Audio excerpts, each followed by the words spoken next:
All right, Hokie Hangover live on X, live on YouTube, youtube.com/Hokie Hangover Podcast. Andrew, this is a episode we've been talking about and throwing around for a while. There were so many changes with the men's and women's basketball teams this offseason that we felt like we needed to see something from them first before we actually had any idea what we were going to see and have any idea what we thought about the season coming in. We've now seen several games on both sides. The men and women have both lost a non-conference game, otherwise have won all their buys. So we're going to go ahead and kind of run through the men's and women's programs tonight, what we've seen thus far, kind of what our expectations are for the rest of the season, some things you might want to watch out for. But first, Andrew, how are you, sir?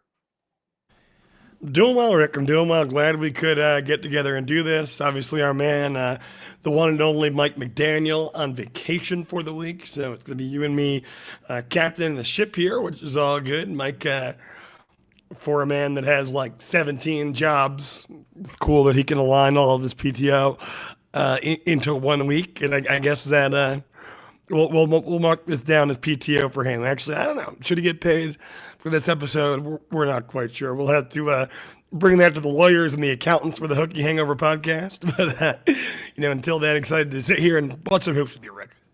We'll get HR involved and see what they say.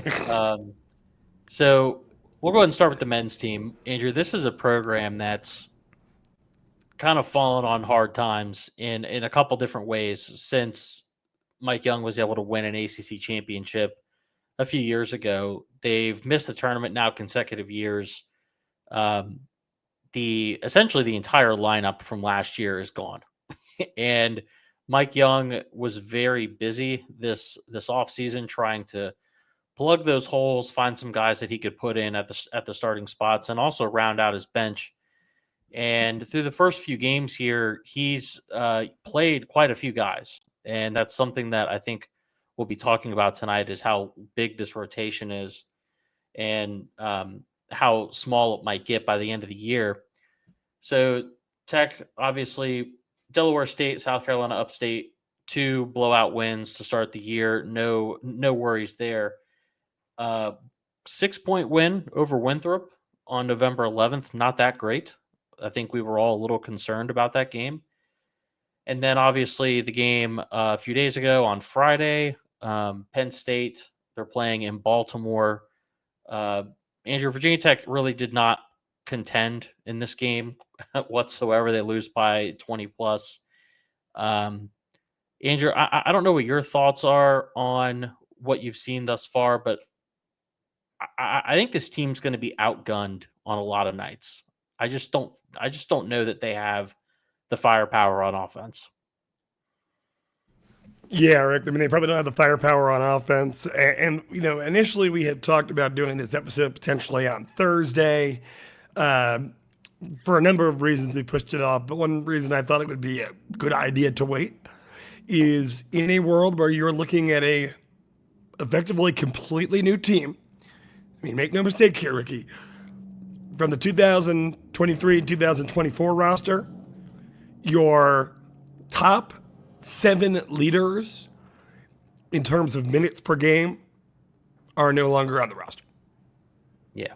Like, your 8th man is your number 1 returner in that sense. So, say what you will about, the wins over Winthrop and USC Upstate and Delaware State, many of which those games, by the way, weren't terribly impressive. I mean, you go back to that USC Upstate game, and the Hokies are trailing by double digits. With about 5 minutes left in the first half, and they were ultimately able to come back and win that game, as you would hope they would be able to do against an opponent of the caliber of USC Upstate. But against an experienced, somewhat talented major college program in Penn State, which I don't know what the future holds for Penn State, if that's an NCAA tournament team, if that's an NIT team. But what I do know is that's an experienced team with some talent. And against Virginia Tech, that experienced, talented, pretty well coached team in Penn State exposed Virginia Tech for just not being there yet, really, in any of those categories. And not to, it's early on in the season. I'm not going to blame Mike Young and say this is a poorly coached team. He simply hasn't had like enough time with them to really like draw that judgment. But the fact of the matter is, this is the youngest team in the ACC. Yeah. This is the least experienced team in the ACC. And I don't think expectations for most were going to be very high for this group. But what I wanted out of that Penn State game was some hope that maybe Virginia Tech could be more towards the middle than the bottom of the ACC. And unfortunately, nothing I saw in Baltimore, Maryland on Friday night was an incredible indicator that things might end up more on the positive end of that spectrum. So, yeah, I think you're right, Ricky. Like, as this team looks ahead to the remainder of non-conference play and into conference play, and, with teams like Michigan and Vanderbilt and, early conference slates with Pitt, and then, God forbid, this game actually has to happen, but at Duke on New Year's Eve, like, in this next month and a half, things might not necessarily, be all that positive for Virginia Tech on the men's basketball side, which is a little bit sad and a little bit unfortunate because, Ricky, you and I both had the pleasure of the opportunity to kind of see Virginia Tech's rise from the basement under Buzz Williams, and then a little bit of sustained success under Mike Young in those first couple of years. And the idea that for all the good times, that this program might be right back to where it was is a little bit disheartening. But of course, plenty of time for the team to get better and prove that they got more in the tank than those groups did. Yeah, one of the things I've noticed thus far about this team is that Mike Young is using a very wide rotation, and guys are not playing essentially more than 30 minutes a night. As a matter of fact, no one's averaged 30 minutes a game so far in the first few games of the year. Jaden Young, Jaden Shutt, Brandon Recksteiner are kind of your top three guards on this team. I think a lot of people were wondering if Rodney Brown Jr. was going to play a bigger role coming into the season, given what seemed to be kind of his 3-and-D skill set coming out of the transfer portal. But he really hasn't done much and hasn't really gotten much of an opportunity on this team thus far. And it seems like Virginia Tech is really relying on Maligel Poteet down in the block to try and get some stuff going in the paint. And they're really relying on Jaden Shutt to make some threes. And outside of him, Virginia Tech is not shooting the three ball particularly well. They shot sub 30% against Penn State. As a team, they're shooting 31% from three, which is a little under average. And especially for a Mike Young team that, Andrew, we've learned over the last few years watching Mike Young's offenses here, this scheme really relies on being accurate from deep. And the Hokies benefited so much from having a guy like Hunter Couture over the last several years, where you had someone who is essentially a knockdown shooter more nights than not. Virginia Tech doesn't really have that guy right now, at least not yet. And it looks like this team is de-emphasizing the three ball, which is a bit worrisome given Mike Young's past. And it seems like they're trying more to get to the rim. It seems like they're trying to draw more fouls at the rim, which is nice. But it seems like this team just doesn't have the overall offensive firepower, and it seems like they're really still trying to figure things out given how much subbing we've seen so far through the first 4 games.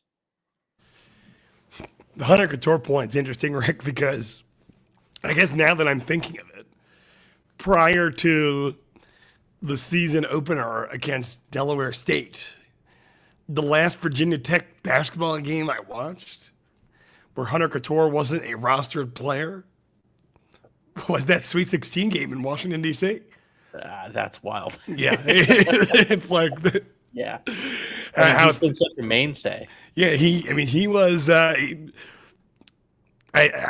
of the, and you'd have to see, maybe there's someone else, but someone who had a very long, I think, for the entire life of the Hokie Hangover podcast, this would be the first basketball episode we're ever talking about that he is not involved in some capacity with the team. Yeah. Which is pretty crazy. But yeah, I mean, the de-emphasis on the three ball is concerning, particularly because that would seem to indicate that they don't have a lot of faith in their ability to knock them down. Yeah. In an offensive scheme that, as you mentioned, is pretty reliant on it. And something that, yeah, as you go back to his successful days at Virginia Tech and even his days with Wofford, like, it's always kind of looked the same. So to be making an adjustment, seemingly out of necessity, from what essentially has been your expertise for the last 20 years, doesn't seem like something that you would do if you didn't have to do it, right? And I think that's just kind of the restraints of the roster and the restraints of a Virginia Tech basketball program that, let's be honest, I think got caught flat-footed when it came to realizing, like, with the budget and value of NIL that you'd have to, attract and retain an ACC contender caliber roster on the hardwood. So your result is the roster that you have, which, I mean, credit to them. They put something together. When you lose almost everyone on the entire team, I'm sure it was a stressful few months, or really a few weeks. It all had to come together very quickly for Mike Young. Yeah. But the other thing is, like, Virginia Tech's scheme under Mike Young has always had this perception around it, or, I don't want to call it stereotype, but the thought has been that, like, it's a system that you grow into, right? Which is why we haven't seen a lot of freshmen come in on day one and been like that guy within the scheme, because, it's complex and it takes time to learn. And what you have with this team is a bunch of kids that haven't played in the system for very long and haven't played together for very long. And, my prediction there would be that we're going to see a lot of that, right? We're going to see a lot of, Virginia Tech had more turnovers than field goals in this game against Penn State. That's it was like 24 turnovers or something like that. Something like that. I think it was, I would struggle to go back and find when the last time Virginia Tech had that many was. But ultimately, 24 turnovers. Yep. Could be a long season for the Hokies. But, I mean, opportunity to bounce back with Jacksonville, and then ultimately, going into playing Michigan on the 25th. So the Hokies will be back in action as we record here on Sunday. They'll be back in action on Wednesday at 7 p.m. at Castle Coliseum. But before we, stop talking about the men here, I kind of just want to look at big picture, right? Like, we both spend a lot of time online, and maybe we are notoriously online. But a lot of people saying, like, looking at this and seeing the regression of the program over the course of the last 3 seasons from that absolute high point of a ACC tournament run and ultimate victory and championship, people starting to cast doubts that Mike Young is not the guy. Is it a legitimate thought to think that his job might be in jeopardy, or is that premature here? Say that the season does go poorly, that you do go to 3 straight years without an NCAA tournament appearance and a downward progression. Well, there's definitely things that Mike Young has done even before his NIL budget was gutted this offseason that I think raised a lot of red flags. One of which was the inability to develop some of these higher end prospects that he was signing.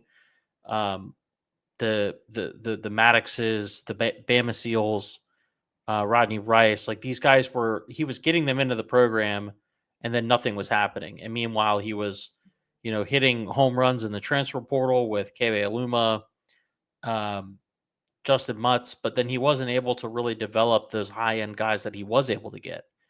And I think that was one of the biggest concerns for this team. Defensively, this team's kind of been up and down. Sometimes they've looked like a mess on defense. Sometimes it's been just fine. But I think fans do have to remember this program's ceiling is now severely capped. Lynn Kidd left because he got a big check to leave to go to Miami.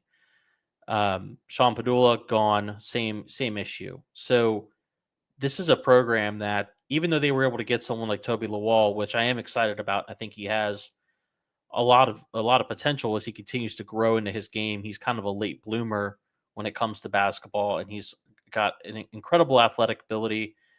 And as someone at the power forward position, might be able to be a mismatch for a lot of teams. But big picture, long term for this program, I'm not really sure that Virginia Tech could find anyone better than Mike Young to run this program the way it is right now. Young's ability to kind of get the most out of his roster throughout his career, mostly at Wofford, but even at Virginia Tech, is pretty well documented.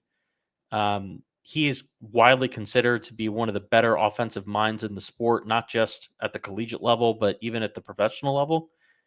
Mike Young gets a lot of praise for his offensive concepts. So I'm not really sure that Virginia Tech is going to find someone better than him right now in this era of Virginia Tech basketball.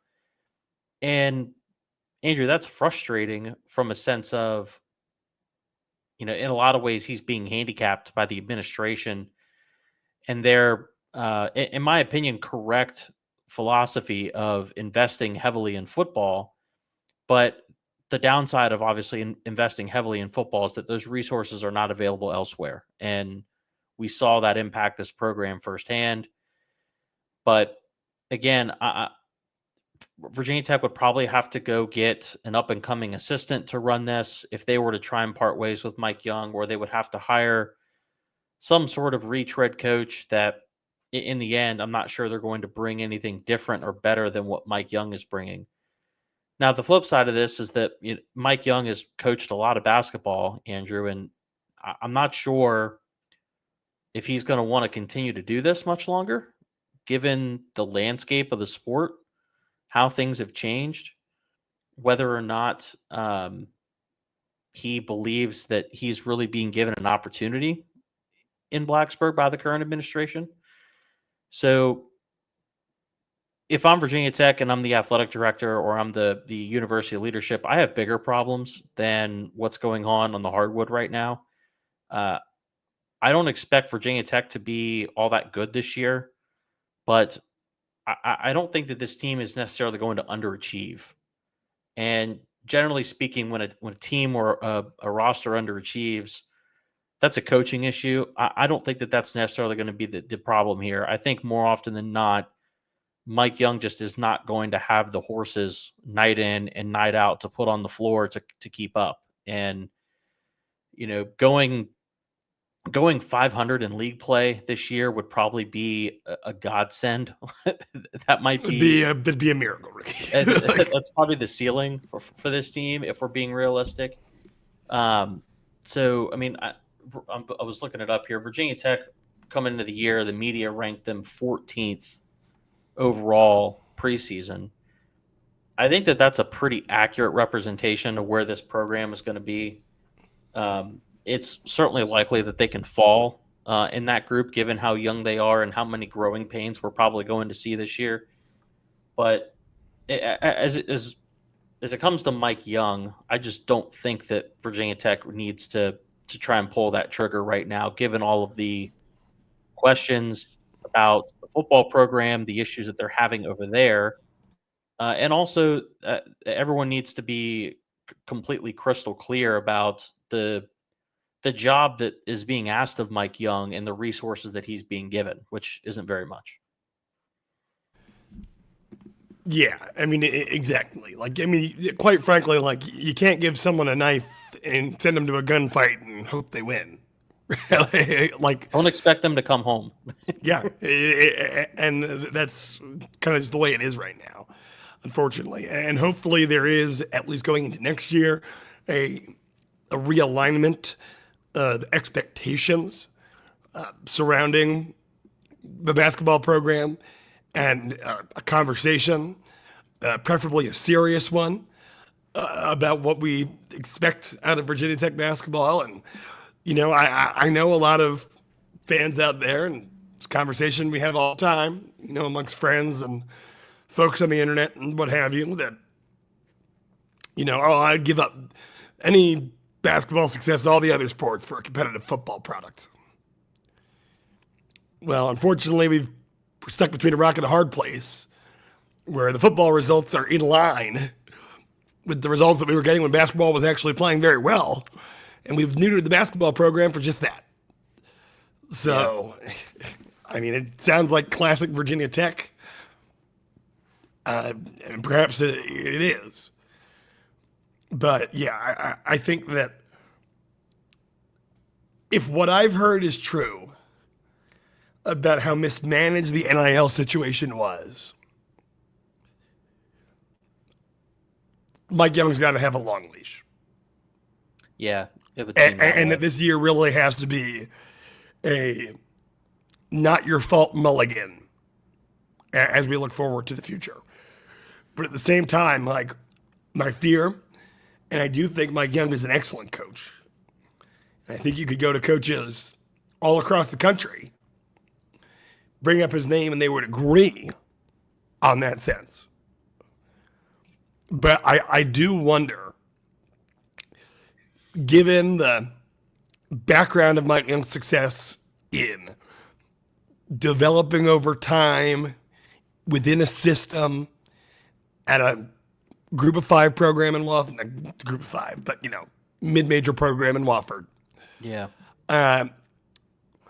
Whether, and this would be to take nothing away from him as a basketball coach, but whether that model aligns with the reality of the new model of college basketball that has chased off many a great coach, even just in this conference. Yep. Take Coach K, take Roy Williams, more surprising than any of them. Take Tony Bennett at UVA, who, yes, I know we don't like UVA, and Virginia's brand of basketball might have been boring to watch, but they had some success. Like, they may or may not have taken home a nice big trophy a couple of years back. And a guy in his prime coaching years steps away and doesn't shy away from telling you the reason why. Yeah.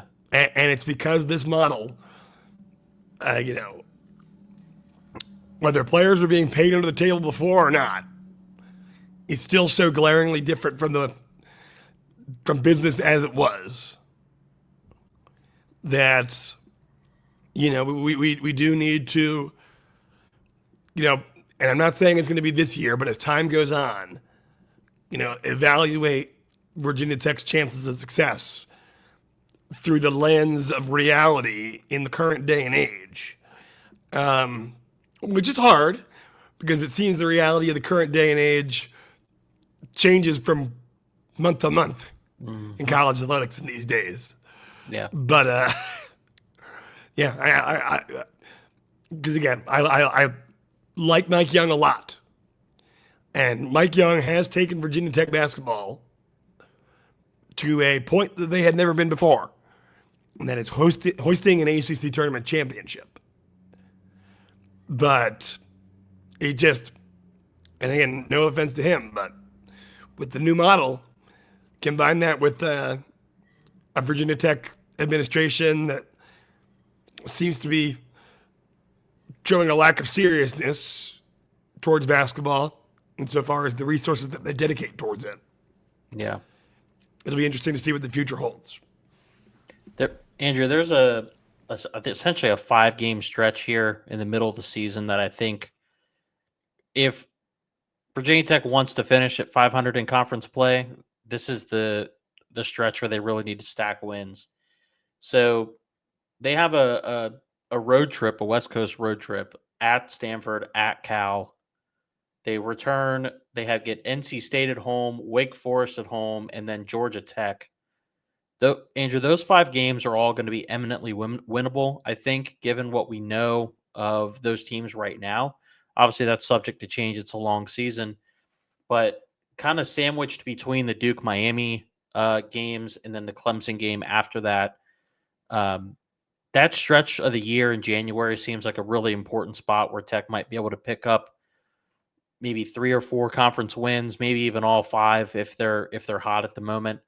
That's going to be what seems to be the weakest stretch of play for Virginia Tech in terms of their opponent. Outside of that, though, this schedule really is tough. They obviously get the Duke game at Cameron Indoor on New Year's. They get Clemson twice. Clemson's supposed to be one of the best teams in the conference this year. Only get North Carolina once, but you do get Miami twice. So you are having to play kind of what's expected to be the upper half of the conference twice more often than not. And for a team that just doesn't seem like they have the goods this year, it's going to be a really rough up and down year, I think, for this program. And I don't know, Andrew, I feel like 6 or 7 ACC wins is probably a fair number to expect from this team. Yeah, I mean, again, I need to figure out how good we think Penn State is, but when you said that 4 or 5 game stretch, as I do have the schedule right in front of me right now, I pinpoint the same area, and if that's a stretch where Virginia Tech's going 2 and 3, not good. Then where are the other? Yeah, to even get to that 7-win margin, if you're going 2 and 3 through that stretch, where are the other 5 coming from? And yeah, but if you go 4 and 1 or 5 and 0 through that stretch, all of a sudden 7 looks like it's pretty attainable.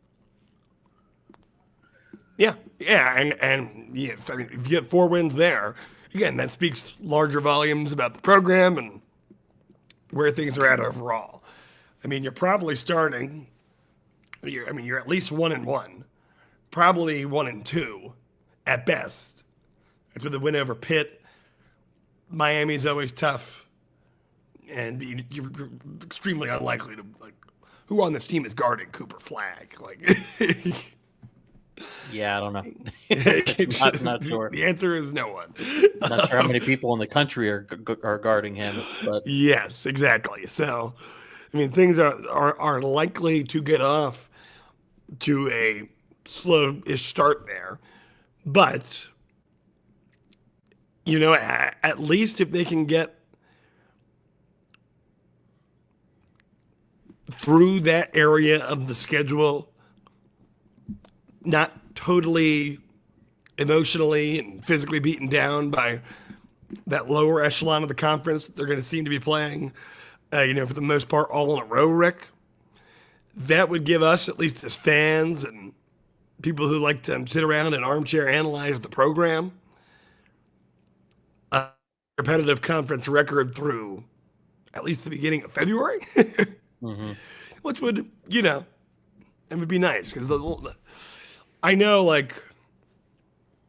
you and I were both there in year 1 of Buzz Williams. That was my first year really dialed in and caring about the basketball program, which was good timing. But at least with that team, you have this feeling of optimism going in, and despite the fact that you knew things weren't going to be good, and I mean that was such a young team. First year Justin Bibbs, first year Ahmed Hill, all starting. Malik Mueller was playing big Mueller, minutes on that team. Adam Smith, Satchel Paige, Adam Smith. Satchel Pierce, but Satchel Paige is the baseball great. But nonetheless, there was an underlying sense of optimism there, and I think that carried over into the next season, where despite the fact that Virginia Tech had lost to Alabama State in the non-con, if sorry for triggering anyone there, they ultimately made that run at the end of the year and got to the NIT, and they won an NIT game, and that was kind of like that launch point for what was pretty much a half decade of good things to come for Virginia Tech basketball that followed. But I don't know if people would see that sense of optimism here with this team. And as I see Tim Thomas tweet out that we're setting attendance lows at Castle Coliseum, like decade lows since that first year of Buzz Williams, or perhaps it was even before. I don't have the tweet right in front of me, but it was either 2013 or 2014 that we were looking at. And I believe it was a winter break game. Last time attendance was as low as some of the attendance we've seen so far at Castle Coliseum this year. I don't want that, right? And being a fan of Virginia Tech basketball has been something that was very fun for me as a student, and of course now as an alumni. And if things get so bad that it's suddenly an afterthought, that wouldn't be unfortunate, or that would be unfortunate, right? But the way that things line up, Tech has the opportunity here to at least go through the better part of a season looking competitive in conference, and hopefully keep the fans involved, keep the enthusiasm around the program, at least existent. And, this probably isn't going to be an NCAA tournament year. I don't think we've said that directly yet, but that's the reality that we probably face with this team. Yeah. But if the administration has faith in Mike Young, and we do, at least Andrew and Ricky do, and I'm sure Mike does too, wherever he is. Like, you kind of have to go back into that rebuilding mindset, given the hard reset that this program had to take this year. It's the dawn of a new era, and as we've seen with Virginia Tech athletics plenty of times before, slow to adjust and a bit behind the eight ball when it comes to changes in college athletics. But we can't undo the past. All this program can do is work and build towards the future. And, you might not be equipped to win or come anywhere near competing for a conference championship or a NCAA tournament appearance, but, that doesn't mean all is lost. And that doesn't mean that, hopefully it doesn't mean that us as fans should spend the entire winter, tuned out and indifferent towards what's going on in Castle Coliseum from a night-to-night basis. So if you ask me what my hope is, if you ask me what my goal is for this team, it's,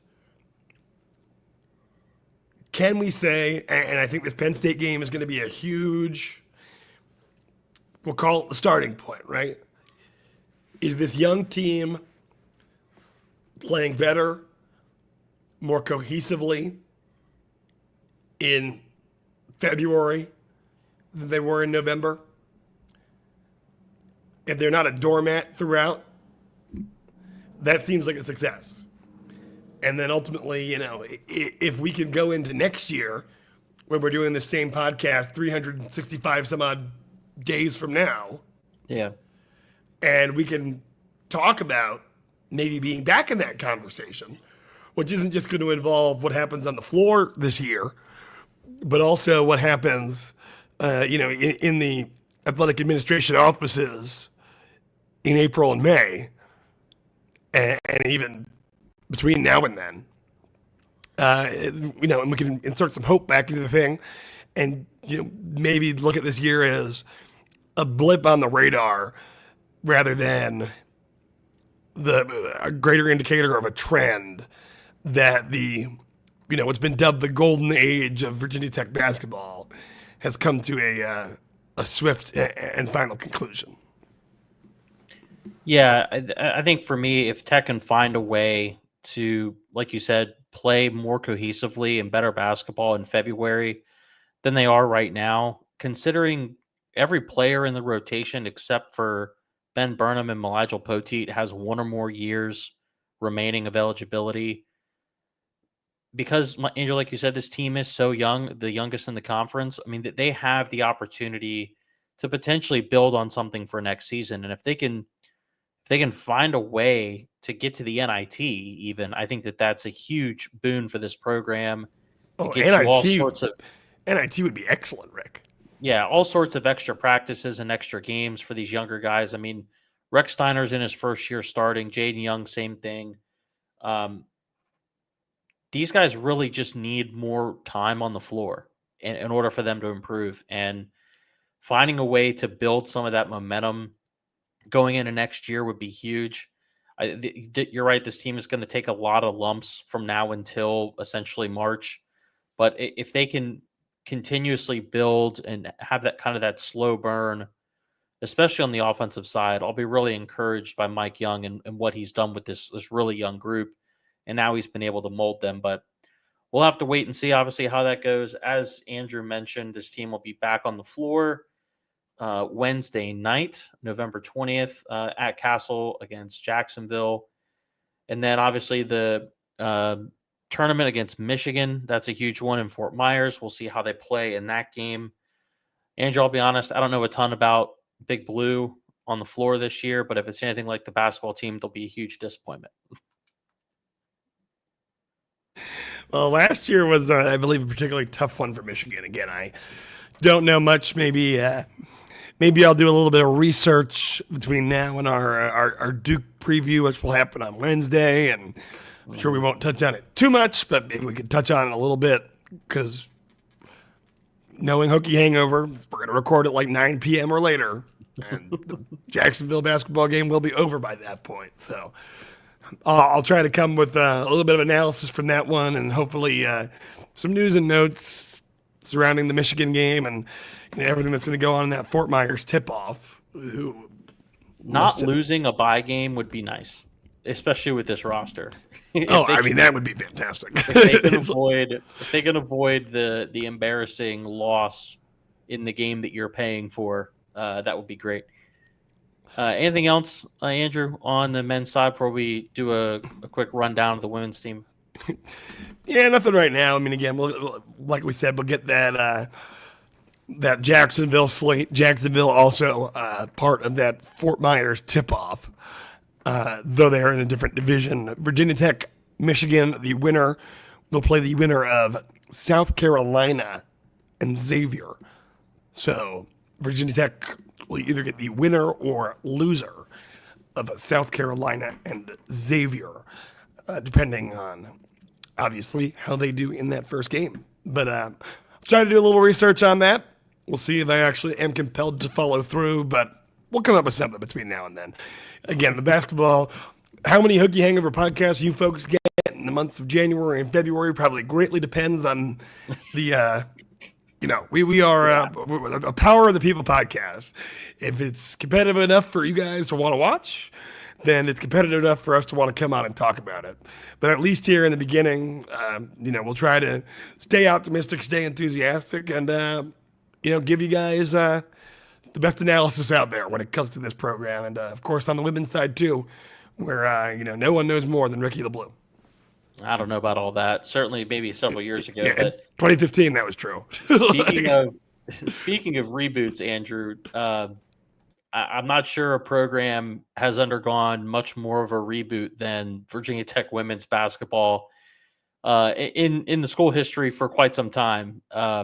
Kenny Brooks gone, star point guard Georgia Amore left with him. Elizabeth Kitley, who's the best player in the history of the program, she exhausted her eligibility. Her number will be retired later this year. Andrew, this is essentially a huge starting over point for this program. Megan Duffy comes over from Marquette. She was able to build out this roster somewhat decently, and it seems like there's some legitimate hope and optimism that's maybe not as manufactured as it might be on the men's side. But Virginia Tech had a tough test against Iowa without Caitlin Clark, by the way. They lost that game by 13 points. Other than that, they've won all three in pretty convincing fashion. Andrew, I think that the women's team is certainly a team that has NCAA tournament potential. I mean, they were able to retain some of their key players. Carly Wenzel was a huge one for this team. She's now the starting point guard on this team, and she's the leading scorer so far through 4 games. Karis Baker, she's been playing well. Matilda X seems like she's taken on a leadership role in what I think is her 4th or 5th year as a college basketball player.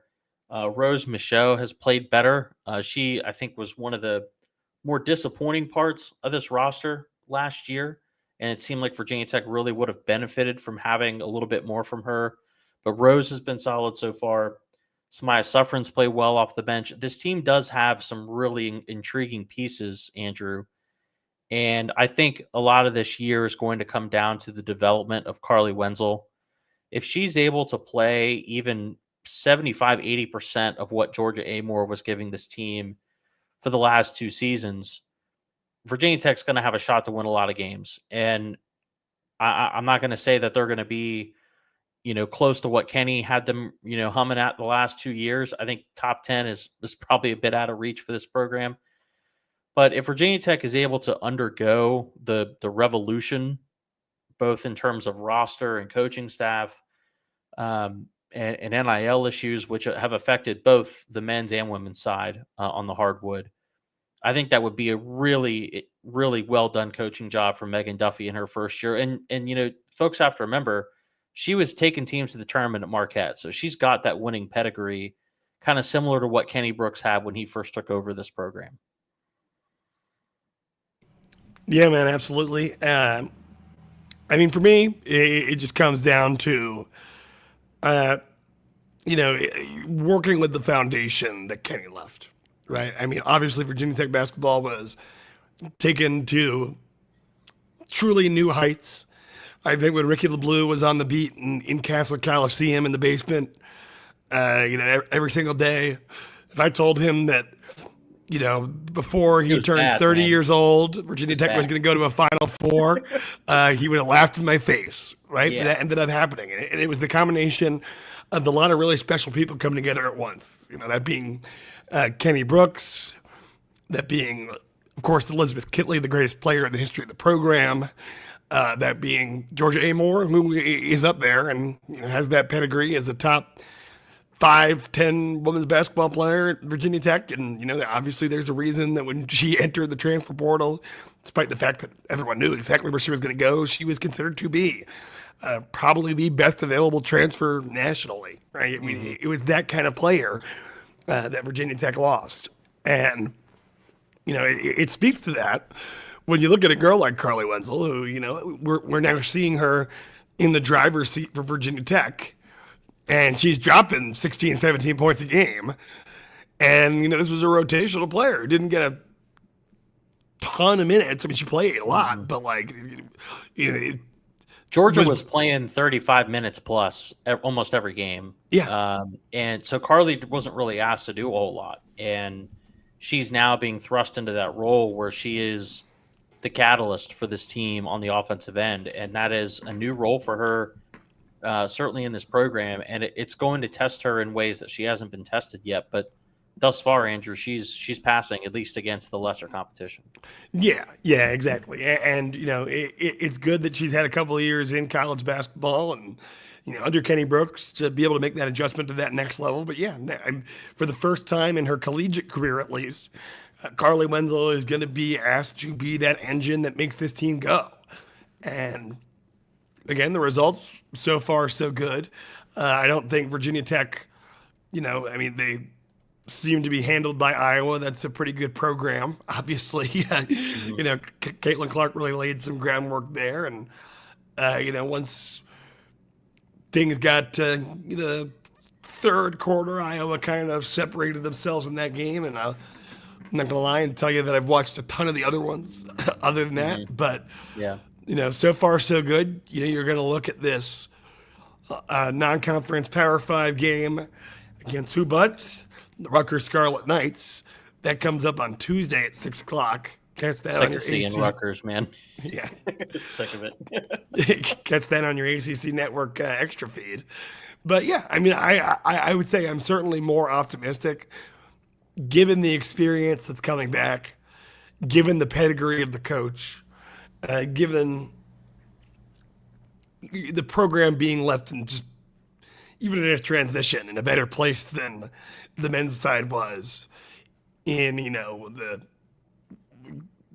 we'll call it the great resignation of, March of 2024, where, we had to rebuild that entire roster. But I mean, this year isn't about competing for an ACC championship, I don't think. I think ceiling is a tournament appearance, and that's within reach. If Carly Wenzel could take that step forward and be that guy, if Rose Michaud can be the player that we thought she would be as a transfer edition last season, if you can get those two girls going, and Matilda X hitting her threes from deep, and she doesn't go through a multi-game slump in February, because that could be pretty crippling for this team, given how reliant they are going to be on having that additional scoring option.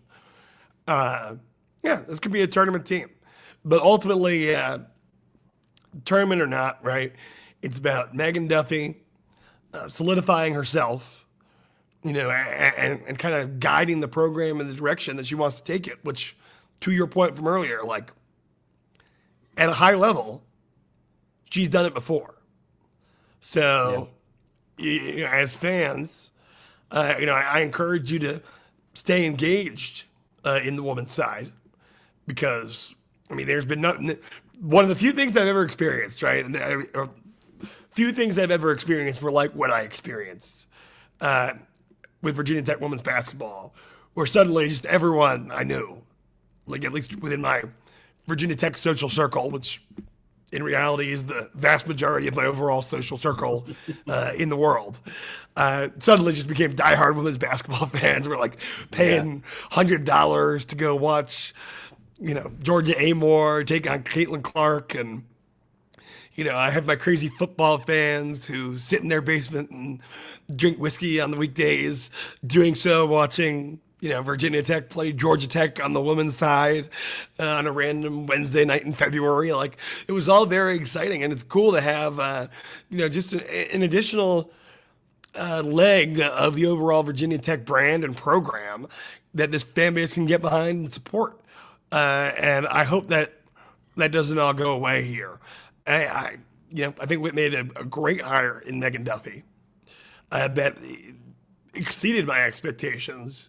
And, I think it's hard to take a coach from a program in the Big East where you're having success and make that sale and say the grass could be greener for you down here in a little town tucked away in the mountains called Blacksburg, Virginia. But I think, Kenny's success allowed them to be able to make that sales pitch coherently and with a lot of evidence to back it up, right? So it's year one, as you know, even with Kenny, like, who obviously was starting from a lower point. Oh, absolutely. Yeah, like hard to night and day. Night and day. Yeah, what Megan has walked into this year for Virginia Tech is completely unrelated to what Kenny Brooks was walking into back in 2014. Maybe it was 2015. The program was in awful shape at that point, and Virginia Tech certainly is still going to benefit, and maybe not directly from what Kenny did, but the long-lasting benefits of the success that he had while he was here are certainly going to pay dividends for a few more years. Andrew, this team's picked 12th in the preseason by the media, so a bit more middle of the pack. The one thing about the women's side for the ACC, this is a much tougher conference on the women's side than it is the men's. Reminiscent of what the men's side actually used to be. Yeah, the years ACC, and years and years. yeah. For a very long time, most of my childhood actually, the ACC on the men's side was by far superior for as a most basketball for most of your conference. childhood, for most of your life, up until like 3 years ago. Yeah, and slowly but surely, the women's side has really gotten competitive. Andrew, they're going to be playing several ranked teams in conference games this year. Just for the preseason rankings, Duke, Louisville, NC State, Notre Dame, who has maybe a Player of the Year candidate, and Hidalgo, North Carolina, Stanford, all on the schedule, all are ranked opponents right now. So this is a very tough conference. Megan has her work cut out for her in year one. Kind of going back to what we were talking about with the men's side, if we thought they could get to 6 and 7, I think 500 is a reasonable number for Megan to get to in year one, given the roster that she has. A lot of that's going to be dependent on Carly Wenzel and her development. Kale Peterson, same thing. She's been off to a hot start from three. If they're able to get those younger players to contribute a little bit more as the season goes, I don't think that finishing in the middle of the pack at 500 is completely out of the realm of possibility. And then given how strong this conference is, their strength of schedule is going to be very high. So if they're able to get to 500, they certainly will have at least an outside chance at trying to make the dance.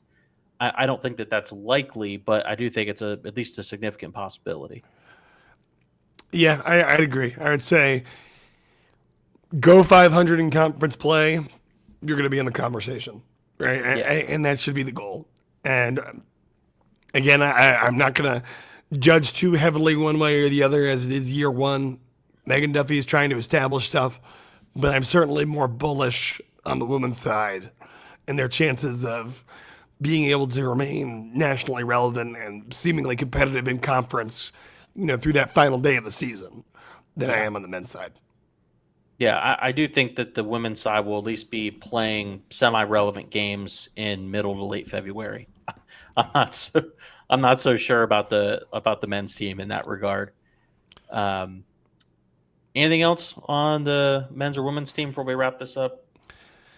No, again, we get to preview Duke on the football side on Wednesday, and looking forward to that and what's going to be a monumental game for Virginia Tech. And, we can talk a little bit more about hoops there at the end of that podcast as well. So, basketball heads to Fort Myers, football heads to Durham. A lot of exciting stuff for Virginia Tech. I hope you all enjoyed the bye week for football. Got to take a little mental break, which I'm sure after the previous 2 weeks, for some of you probably felt quite needed. Yeah, for sure. Duke will be an interesting one. Tech's got to win one of their last two, Andrew, to make a bowl game, which is a position where I think we're both probably sick and tired of being in. Duke has lost 3 of their last 5. However, they just beat NC State by 10 at NC State in Raleigh their last time out. So we'll have to wait and see. Both teams coming off a bye this week, so no advantage there. We'll dig into that preview, as Andrew mentioned, later this week. Again, if you're watching, follow us on X, turn the notifications on so you know when we're publishing.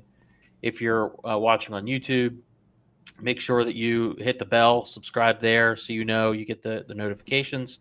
And obviously, we're going to be available on audio, Google Play, Apple Podcasts, Spotify, the whole 9 yards. Until then, we'll see you guys later in the week for Duke. Go Hokies.